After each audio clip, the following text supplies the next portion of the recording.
আমি একটু রিয়নকে খুঁজছিলাম। কেন আপু? না আসলে আমাদের একটা অ্যাসাইনমেন্ট করার কথা ছিল একসাথে।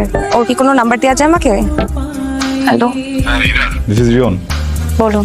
তাজিন বললো তুমি আমার নাম্বার খুঁজছিলে। আচ্ছা, কথা জানতে চাই, স্ট্রেট কথায় আসি। কালকে কি ক্লাসে যাচ্ছ? হ্যাঁ যাচ্ছি তো। এক কাজ করি, ক্লাস মিস না দিই। আমরা ক্যাম্পাসে যদি সুযোগ না হয়, যেহেতু সবকিছু বন্ধ, আমরা বাইরে একটা গুড প্লেস আছে যেখানে আমরা অ্যাসাইনমেন্ট করতে পারি। তুমি আমাকে যতটুকু চেনো বা জানো আমার ভ্রম হতে পারে। আমরা তো তাহলে ভালো বন্ধু হতে পারবো। আমার মনে হয় আমরা কখনো ভালো বন্ধু হতে পারবো না। তুমি স্মার্ট, বড় বাবার ছেলে, গাড়ি হাঁকি ইউনিভার্সিটি আসো, এক্সট্রোভার্ট। এসব কথা সাজিনকে বলো। কি হলো? কিছু না। কিছু তো একটা হয়েছে না? বলো তো একাকিত্বের মানে কি? একাকিত্বের মানে হলো সবার থেকে আলাদা থাকা, একা একা থাকা, এমন কিছু।